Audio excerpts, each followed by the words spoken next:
Hello భయ్య, నేను చూసిన ఈ 3 సినిమాలలో ద బెస్ట్ మూవీ వచ్చేసి సాయి శ్రీనివాస ఆత్రేయ. ఈ సినిమా ఏంటంటే మనకు పొలిశెట్టి గారి యాక్టింగ్ మాత్రం ఎంతో బాగా కనిపిస్తుంది. ఈ సినిమా ఏంటంటే సస్పెన్స్ థ్రిల్లర్గా వచ్చింది, జోనర్గా ఉంటుంది. ఈ సినిమాలో మనకి వచ్చేసి ఏంటంటే నవీన్ పొలిశెట్టి గారి యాక్టింగ్ మాత్రం పిచ్చి ఎంటర్టైన్మెంట్గా ఉంటుంది. ఈ సినిమా కథ విషయానికి వచ్చిన మాత్రం చాలా సూపర్ డూపర్ హిట్ కనిపిస్తుంది. ఈ సినిమాలో ఏంటంటే మనకు విశ్లేషణ కూడా చాలా బాగా యాక్టింగ్ కనబడుతుంది. ఎందుకంటే ఈ సినిమాలో ప్రతి సీన్ కూడా మనకు సస్పెన్స్ మూవీగా కనబడుతుంది. నాకైతే ఈ సినిమా చాలా చాలా బాగా అనిపించింది. మీకు ఏ విధంగా ఉందో కింద కామెంట్ రూపంలో తెలియండి. కాకపోతే ఈ సినిమాలో కొన్ని హిట్ స్టాక్స్ మాత్రం చాలా చాలా చండాలంగా ఉంటాయి. కాకపోతే చాలా చాలా అబ్బరపరిచే యాక్టింగ్ మాత్రం ఉంటుంది. దీంట్లో ఏంటంటే ఇంకోటి వచ్చేసి ఏంటంటే మనకు ఈ ఎలివేషన్ సీన్స్ కానీ, ఇంకోటి దీంట్లో వచ్చేసి జోక్స్ జానర్ కానీ చాలా ఆకట్టుకోవడం జరిగింది. సినిమాలో ప్లస్ పాయింట్ ఏంటంటే మన నవీన్ గారి యాక్టింగ్ మాత్రం పిచ్చ ఎంజాయ్ చేశాను ఫ్రెండ్స్. ఈ సినిమా అయితే మనకు వచ్చేసి ఏంటంటే ఎప్పుడు చూసినా బోర్ కొట్టకుండా థియేటర్లో కానీ, మనకు వచ్చేసి టీవీలో కానీ చాలా చాలా బాగా కనబడుతుంది. ఈ సినిమా కథా విశ్లేషణ ఎంచుకునే విధానం కానీ నవీన్ పొలిశెట్టి గారు మాత్రం యాక్టింగ్ ఎరగా తీసేశారు భయ్య. ఇంకోటి ఏంటంటే ఈ డిటెక్టివ్ జోనర్కి వచ్చేసి ఏంటంటే సినిమా కనెక్టివిటీ చాలా చాలా బాగా వచ్చింది. ఈ సినిమాలో ప్రత్యేకత ఏంటంటే మనకు వచ్చేసి ఇంటర్వెల్ బ్యాంక్ మాత్రం ఎవరు ఊహించరు భయ్య. ఎందుకంటే ఆ సీన్స్ కూడా చాలా క్రిటికల్గా కంటిన్యూస్గా ఉంటుంటాయి. ఈ సినిమాకు నేను ఇచ్చే రేటింగ్ మాత్రం చాలా బాగుంది. కాకపోతే ఈ సినిమా హిట్ టాక్ తెచ్చుకోవడం మాత్రం చాలా తక్కువ రేటింగ్, ఎందుకంటే చాలా లో బడ్జెట్లో తీశారు కాబట్టి సినిమా అంత ఇంటి టాక్ తెచ్చుకోలేకపోయింది ఫ్రెండ్స్. నేను చూసిన ఇంకో మూవీ రాక్షస సినిమా. ఈ రాక్షస సినిమా ఏంటంటే ఇది ఒక సస్పెన్స్ థ్రిల్లర్ జోనర్లో వచ్చేసింది. ఇందులో ఏంటంటే ఒక డెవిల్ క్యారెక్టర్ లాంటి ఒక వ్యక్తి ఏంటంటే మనకేంటంటే హత్యలు చేసుకుంటూ వెళ్ళిపోతుంటాడు కదా. దీని గురించి ఆ సినిమాలో మనకు బెల్లంకొండ శ్రీనివాస్ గారి యాక్టింగ్ మాత్రం దుమ్ములేసిపోయింది భయ్య. ఎందుకంటే ఈ సినిమా జోనర్కి వచ్చేసి ఏంటంటే మన శ్రీనివాస్ గారి యాక్టింగ్ మాత్రం తీసేశాడు. ఎందుకంటే ప్రతి సీన్ కూడా మనకు ఒక అబ్బురపరిచే యాక్టింగ్లా కనబడుతుంది. ప్రతి జోనర్ విషయంలో కూడా ఈ సినిమా మాత్రం కనెక్టివిటీగా ఉంటుంది. మనకేంటంటే ఇందులో అనుపమ గారు కూడా యాక్టింగ్ చేశారు. ఆమె క్యారెక్టర్ కూడా చాలా బాగుంది. ఈ సినిమా ఏంటంటే సస్పెన్స్ థ్రిల్లర్గా మనకు తిరిగెక్కించిన సినిమాలో ఇదొకటి. ద మోస్ట్ ఇంట్రెస్టింగ్ మూవీగా మనకు ఈ సినిమా మనకు అందించడం జరిగింది. డైరెక్టర్ గారు మాత్రం చాలా చాలా అబ్బురపరిచే సన్నివేశాలు మాత్రం తీయడం జరిగింది.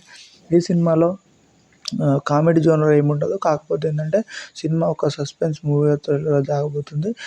ఈ జోనర్లో ఏంటంటే మనకు విలన్ క్యారెక్టర్ కూడా చాలా అబ్బురపరిచే విధంగా ఉంది. ఎందుకంటే విలన్ రోల్లో తీసుకున్నట్టయితే మనకు critical and conditionals and comfortable జోనర్లో మనకు ఈ సినిమా తీసుకోలేకపోతుంది. ఈ సినిమాలో ఏంటంటే విలన్ క్యారెక్టర్ యాక్ట్ ఇచ్చిన వారికి మాత్రం హ్యాట్స్ ఆఫ్ చెప్పాలి. ఎందుకంటే ప్రతి సీన్ కూడా మనకేంటంటే సస్పెన్స్ మూవీగా మనకు తెరకెక్కించడం జరిగేటట్టు చేశారు. ఈ సినిమా జోనర్ మాత్రం చాలా చాలా బాగుంది ఫ్రెండ్స్. నేను ఇంకో చూసిన మరొక సినిమా భూతద్దం భాస్కర్ నారాయణ. ఈ సినిమా వచ్చేసి ఏంటంటే మనకు ఒక సస్పెన్స్ జోనర్లో నడిచింది.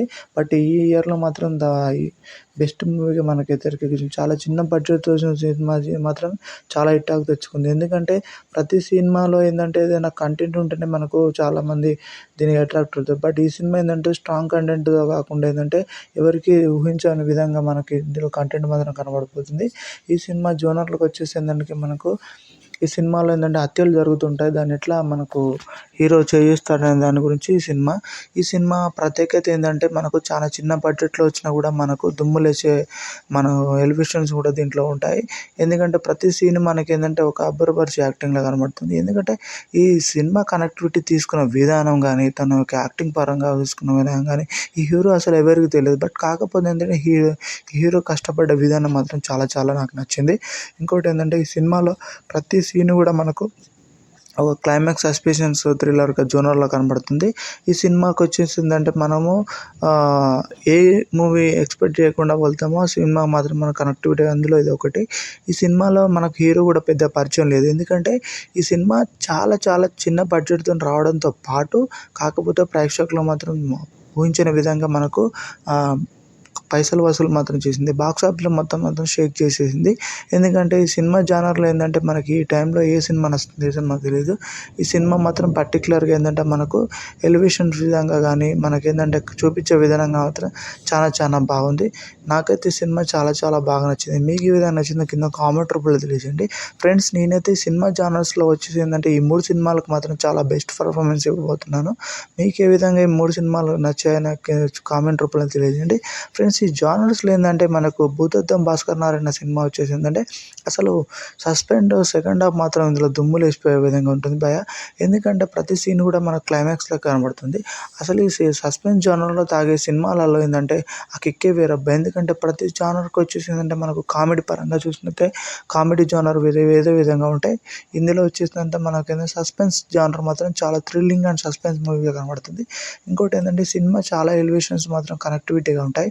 నేను చూసిన ఈ 3 సినిమాలు మాత్రం చాలా నాకు బాగా నచ్చాయి. మీకే విధంగా కామెంట్ రూపంలో చేయండి. Please subscribe my channel friends.